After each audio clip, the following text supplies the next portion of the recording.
Welcome to Boys in the Hood TV.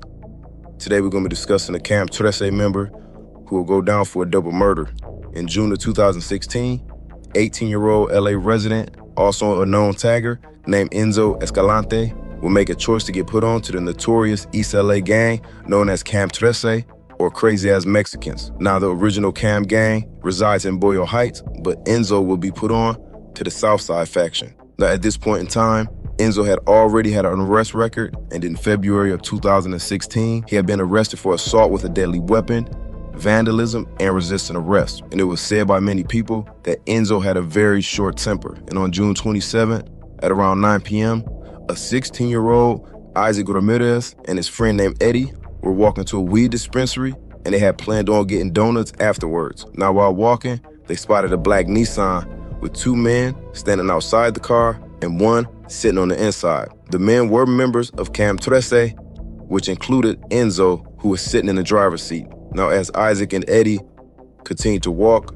one of the men standing on the outside of the car yelled out, "Where you from, homie?" And Isaac would reply, "I don't bang." And yet again, the man would ask him, "You sure you don't bang, fool?" But Isaac would reply, "I don't." And that's when the man yelled out, "Cam 13." And then he would tell Isaac to meet him over in the alley. But Isaac's best friend, Eddie, would tell him, "Let's just go inside the dispensary." Now, once inside, Isaac would sit down. But that's when Enzo would walk in and sit right next to Isaac and start pressing him. "What you bang, fool?" But yet again, Isaac would tell him that he doesn't bang, nor does he tag. But Enzo would continue to press the issue, asking him what does he bang.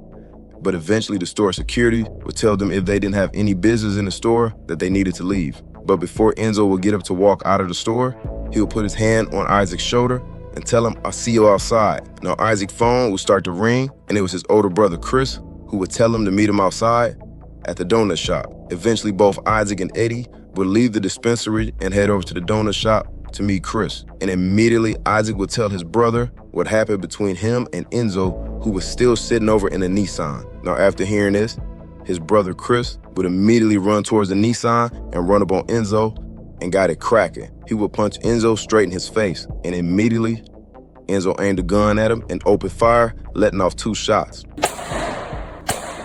Chris would be hit once in his chest and arm as he stumbled backwards while trying to run across the street before collapsing on the ground. After the shooting, the Cam members would hop back into the car and drive off. Now, Isaac and Eddie would immediately call 911, who would arrive shortly on scene. Chris would be transferred to the nearest hospital, but sadly around 10 p.m., he would be pronounced dead from the fatal gunshot wound to the chest. Now, police would immediately begin to canvass the area, and they would retrieve surveillance footage, which would show Enzo on camera approaching Isaac inside the dispensary just moments before the shooting. A homicide detective would recognize Enzo from the surveillance footage because he had multiple run-ins with him before.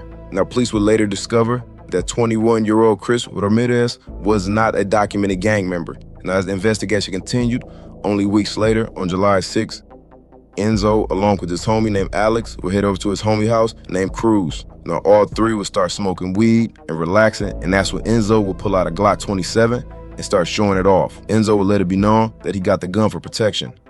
"Fool, I'm banging, and there's a lot of fools out there that's trying to get me, Pedro." He would also let them know that he had been officially put on to Southside Cam 13. Now, sometime later, Cruz's cousin named Jeremiah Bonillo would pull up. Now, Jeremiah was a known weed man who from time to time would have his cousin Cruz sell weed for him.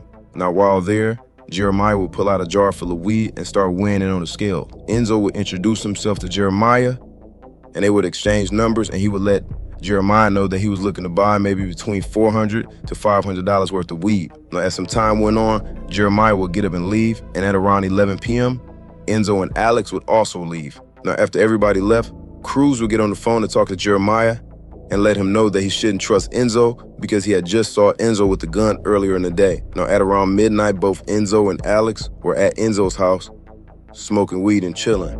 And Enzo would then decide to hit up Jeremiah about the weed. Now, he would message Jeremiah multiple times throughout the night. And at around 3 a.m., Enzo would tell Alex that he needed to borrow his bike and he'd be back. Now, Enzo would head down to the 4000 block of Rudolph to meet up with Jeremiah. He would pull up to a nearby alley and text Jeremiah that he was nearby. Moments later, Jeremiah would pull up in his car. Now, Enzo would then approach the passenger side of the car, and both him and Jeremiah would start talking. But as Jeremiah pulled the weed out, Enzo would pull out a Glock, demanding the weed. Initially, Jeremiah told him no, but Enzo would snatch the weed anyway and then shoot Jeremiah. And after being shot, Jeremiah would put the car in gear and he would drive forward, and Enzo would continue to shoot at him. But the car would only drive a short distance before crashing into a nearby garage. Neighbors who heard the gunshots will call 911, who would arrive on the scene to find the car still running and Jeremiah slumped over behind the wheel with one to the chest. But sadly, at around 3:30 a.m., 22-year-old Jeremiah will be pronounced dead at the scene.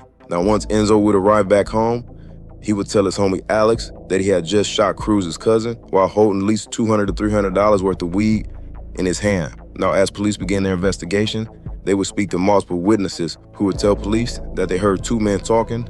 Suddenly, they heard a gunshot. Now, other witnesses will also state that they heard 3 gunshots before hearing a car crash. Now, police were able to get surveillance footage from nearby homes, which would show Enzo on the bike pedaling away after the car crash. Now, as the investigation continued, days later, Enzo will go to a friend's house named Kevin Maidana and tell him that he needed to get out of town because he had just been involved in a murder. Kevin would agree, and while driving, Enzo would tell Kevin that he and another homie went to buy some weed, but that his homeboy put out a gun and ended up shooting the dealer, and he then stole the weed.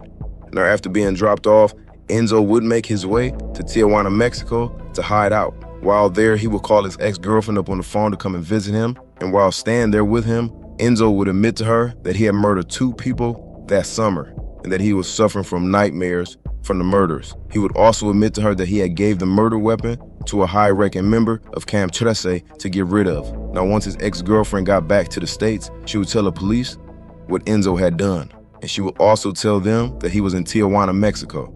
Now, a few months later, on January 2017, Enzo would be arrested by Tijuana police while walking down the street after running his identification through the system. Now, Enzo would be charged with 2 counts of murder and 2 counts of a concealed firearm. Now, while awaiting trial in 2021, Enzo would find himself in trouble when a deputy told him to quit talking while walking down the hall, and in return, Enzo would punch this deputy in his face.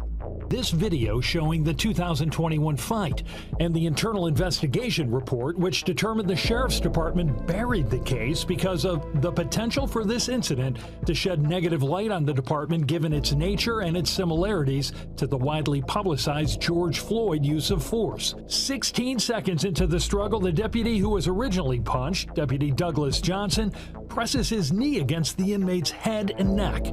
35 seconds later, the inmate is under control, his hands cuffed. Other deputies step away. But Johnson keeps his knee pressed against the inmate's head and neck area for nearly 3 more minutes. An internal report shows that inmate, Enzo Escalante, suffered only minor injuries. But the sheriff's department did not open a criminal investigation into the use of force by the deputy until late November of last year. In 2022, Enzo's trial would start. Now, during his trial, multiple witnesses would come forward for both murders of Crips Ramirez and of Jeremiah Bonilla. Text messages would reveal that 22-year-old Jeremiah Bonilla had been texting Enzo right up until the time of his death. The text messages would also reveal Enzo giving Jeremiah the exact location of the alley where he was ultimately murdered at. And with the mass amount of evidence plus witness statements, by the end of the trial, Enzo Escalante will be found guilty of 2nd-degree murder and 1st-degree murder, and he will be sentenced to life without the possibility of parole. I would like to thank everybody for tapping in, and I'll see y'all next time.